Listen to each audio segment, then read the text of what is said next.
Good morning and happy Independence Day. This is the India Deep Brief for Saturday, 15th August 2026 with verified developments across India, Gujarat, tax, markets, technology, international affairs, energy and sport. India marks its 80th Independence Day today. The ceremony at Delhi's Red Fort is more than a national ritual. It is a moment to remember the cost of freedom and to assess the country's priorities. Official celebrations this year also highlight the 150th anniversary of Vande Mataram, with Har Ghar Tiranga activities continuing through the 17th of August. The useful question after the speeches and celebrations is how national ambition translates into stronger institutions, better public services, more jobs and broad-based opportunity. Security and regional diplomacy remain part of the backdrop. Pakistan's Independence Day address combined a stated preference for peace with firm language about sovereignty and the Indus waters. For India, the practical challenge is to maintain security and deterrence while keeping official channels capable of preventing rhetoric, border incidents or misinformation from turning into a wider escalation. Viewers should rely on confirmed government statements and established news organizations, particularly during a sensitive national occasion. Within India, the Prime Minister has reviewed the flood situation in Assam with members of parliament from the state. The immediate priorities are rescue, relief, medical support and restoring roads, power and communications.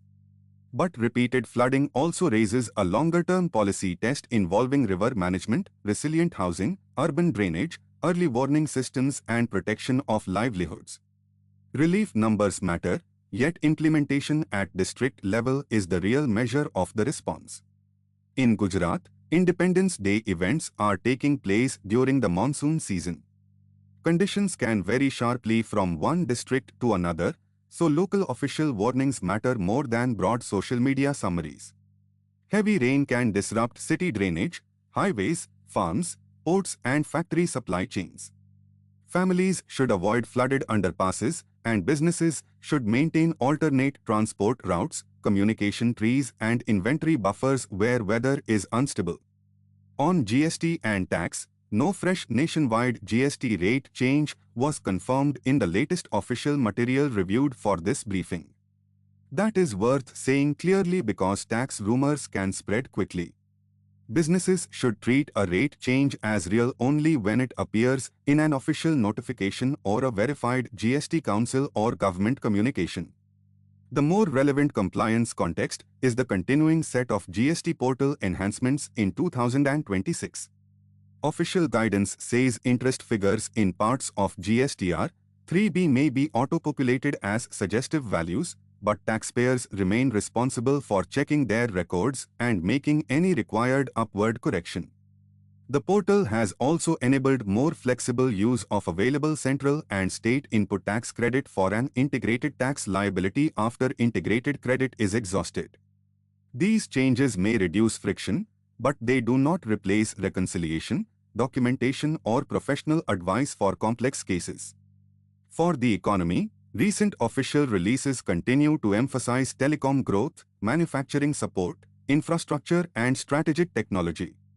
Policy announcements matter, but outcomes depend on execution. Investors should watch whether incentives produce operating factories, reliable supply chains, skilled jobs, domestic value addition and competitive exports rather than only announced capacity. Indian equity markets are closed today for Independence Day. When trading resumes, the main drivers will include global interest rate expectations, foreign portfolio flows, crude oil, the rupee and company earnings. A holiday can allow international developments to accumulate, so Monday's opening may reflect more than one session of global information. Short-term index levels are risk markers, not guarantees. Balance sheet quality and earnings durability remain more important for long-term investors. Technology policy continues to focus on self-reliance in semiconductors, cyber security and other critical capabilities. The government has also highlighted the need for young innovators and stronger domestic capacity. Artificial intelligence expands this agenda beyond software. It requires data centers, electricity, cooling, networks, specialized chips, security and trained people.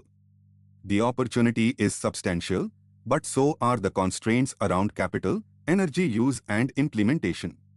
A new CSIR-linked technical report on human-centered artificial intelligence adds an important principle: adoption should improve real human outcomes. Responsible scale requires safety testing, privacy protection, accountability, accessible design and worker training. Businesses that treat these issues as core product requirements, rather than last-minute compliance, are more likely to earn trust and avoid costly failures. Energy remains a major external risk for India.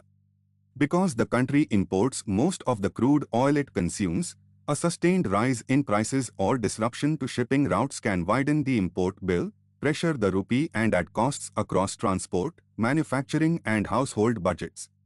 Oil therefore connects distant geopolitical events directly to inflation, corporate margins and monetary policy expectations. Internationally, the regional message is caution. Pakistan's celebrations included sharp statements on water and last year's conflict, while also expressing a desire for peace. The important indicators are verified diplomatic contact, military posture and concrete policy actions. Unverified clips and dramatic claims should not be treated as evidence. In sport, India began the first test against Sri Lanka at Gale today, according to the official international schedule. The opening day will test batting discipline, spin technique and workload management. Indian athletes are also in Commonwealth Games focus, with official congratulations issued for recent medals in athletics and weightlifting. Hockey's World Cup calendar provides another major national storyline, adding to an unusually busy sporting period. The takeaway for today is simple. Celebrate India's freedom, then watch the work that follows: policy signals from the Red Fort, Assam flood relief, district-level Gujarat weather, verified GST compliance updates, Monday's market response, oil prices, AI investment quality and India's performance in Gale. This is Good Thoughts. Thank you for watching, stay informed, and have a safe and proud Independence Day.